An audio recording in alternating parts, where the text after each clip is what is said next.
और उधर क्या है? दीदी, ओ दीदी। और उधर क्या है? दीदी, ओ दीदी। और उधर क्या है? दीदी, ओ दीदी।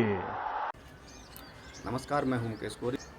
आज हम आपको पश्चिम बंगाल से एक बहुत बड़ी ब्रेकिंग न्यूज़ बताएंगे। जिस प्रकार से पश्चिम बंगाल में सबसे पहले चुनावों को लेकर और उसमें जो आज देश में और पश्चिम बंगाल में जो कोविड-19 बहुत तेज़ी से फैल रहा था, उसके बचाव के लिए सबसे पहले वहां के राज्य सरकार और मुख्यमंत्री ममता बनर्जी, जो वहां लोगों की पसंद ममता दीदी के नाम से फेमस हैं, उन्होंने चुनाव आयोग से अपील की थी, चुनाव आयोग से दरख्वास्त अर्ज करी थी कि वहाँ पे जो आगामी 3 चरणों के चुनाव जो बचे हैं उनको एक ही चरण में करवा दिया जाए, जिससे कि कोविड-19 से देश बंगाल को बचाया जा सके, लोगों को सुरक्षित रह सके।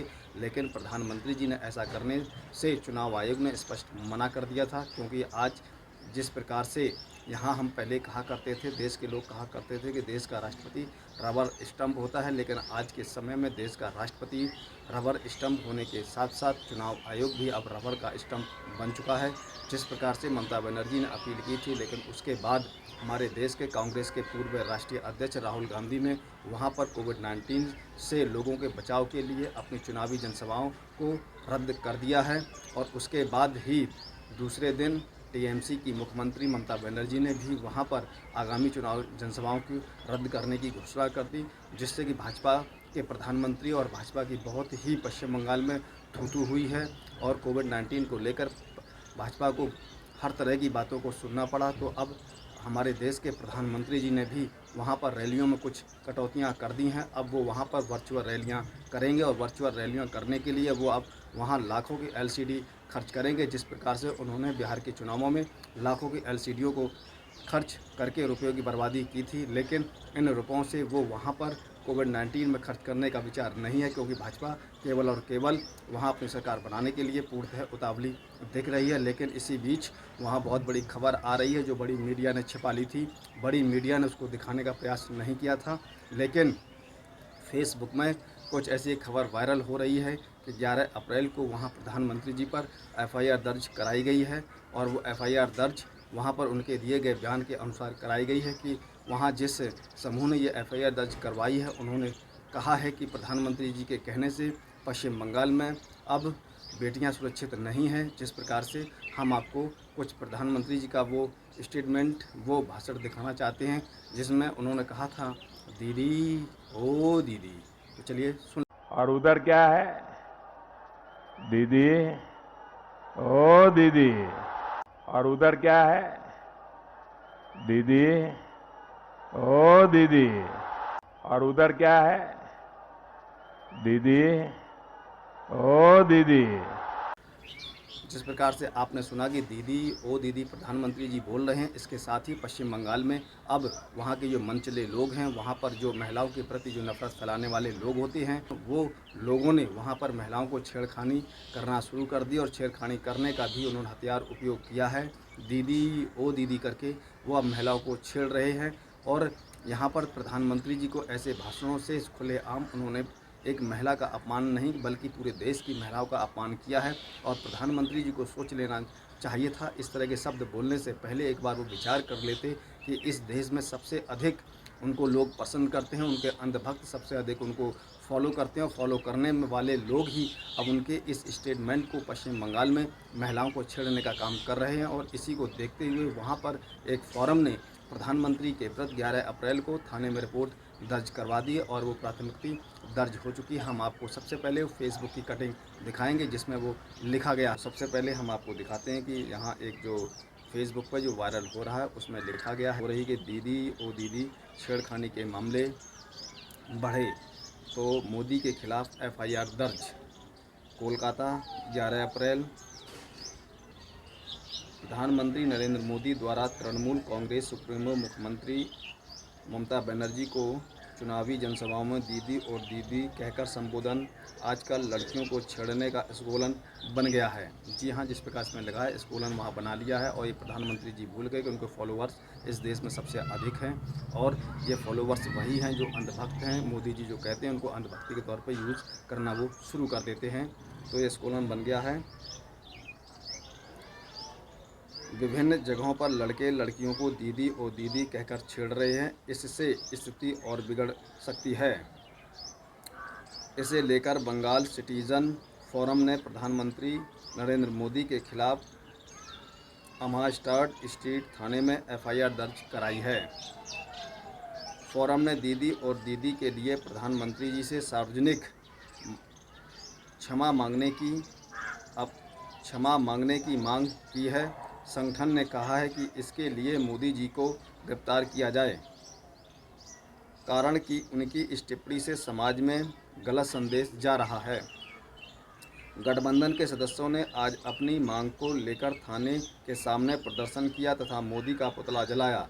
इन लोगों ने कहा कि यदि प्रधानमंत्री इस बात के लिए माफ़ी नहीं मांगते हैं तो इस व्यापक आंदोलन करेंगे। तो इस प्रकार से इतनी बड़ी खबर को बड़ी मीडिया ने छपा लिया। हकीकत को दिखाने की उनकी हिम्मत नहीं है।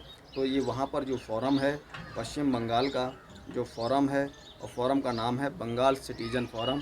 बंगाल सिटीजन फोरम ने 11 अप्रैल को अमहर्ड थाना है जो अमहर्ड स्ट्रीट थाने में उनके खिलाफ प्रथम एफआईआर दर्ज करा दी है और मांग की है कि उनको या तो जल्दी गिरफ्तार की जाए या फिर देश के प्रधानमंत्री उस टिप्पणी से बंगाल के लोगों से क्षमा मांगे और उसके बाद ही फोरम अपनी कार्रवाई नहीं करेगा। लेकिन इस कार्रवाई के साथ साथ उन्होंने वहां पर प्रधानमंत्री जी का पुतला भी जलाया है और इस खबर को वहां के लोकल पेपर दैनिक जागरण ने भी छापा है। दैनिक जागरण ने क्या लिखा है हम आपको वो भी यहाँ बताते हैं कि दीदी ओ दीदी कहने पर पीएम मोदी के खिलाफ कोलकाता के थाने में प्राथमिकी दर्ज।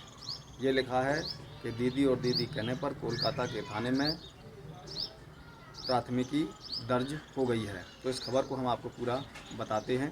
कोलकाता राज्य ब्यूरो दीदी और दीदी कहने को लेकर प्रधानमंत्री नरेंद्र मोदी के खिलाफ कोलकाता के आर्महर्स्ट स्ट्रीट थाने में बंगाल सिटीजन फोरम नामक संस्था की तरफ से प्राथमिकी दर्ज कराई गई है। गौरतलब है कि पीएम मोदी इन दिनों बंगाल में अपनी हर एक चुनावी जनसभा में बंगाल की मुख्यमंत्री व तृणमूल कांग्रेस सुप्रीमो ममता बनर्जी को दीदी ओ दीदी कहकर संबोधित कर रहे हैं। बंगाल सिटीजन फोरम का कहना है कि उनके इस संबोधन से मनचले उस्कावे में आ रहे हैं और युवतियों को इन्हीं शब्दों से छेड़ रहे हैं। इस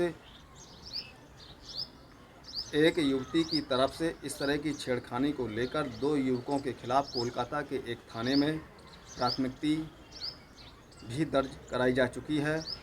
मनचले पीएम मोदी का अनुसरण कर रहे हैं। बंगाल सिटीजन फोरम ने कहा है कि पीएम मोदी को इस तरह की भाषा का इस्तेमाल बंद करते हुए माफ़ी मांगनी चाहिए।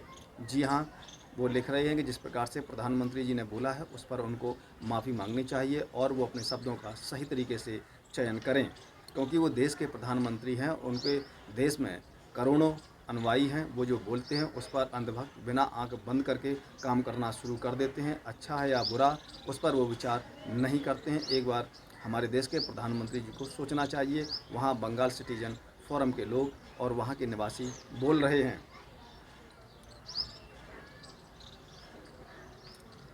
फोरम की ओर से अमहर्स्ट स्ट्रीट थाने के सामने पीएम मोदी का पुतला भी फूंका गया और चुनाव आयोग से इसकी शिकायत करने की भी बात कही गई है। गौरतलब है कि बंगाल में चल रहे विधानसभा चुनावों में महिलाओं की सुरक्षा का मुद्दा बढ़ गया है। विरोधी राजनीतिक दल खासकर भाजपा लंबे समय से इस मामले को उठाती आ रही है, जबकि तृणमूल भाजपा पर महिलाओं का अपमान करने का आरोप लगाती है। तो इस प्रकार से आपने सुना और देखा कि किस हमारे देश के प्रधानमंत्री पर जिस प्रकार से एफआईआर दर्ज कराई गई और जो गोदी मीडिया के चैनल हैं उन्होंने इस खबर को बड़ी शांति के साथ छिपा लिया कि जिससे इसका गलत प्रभाव ना चला जाए।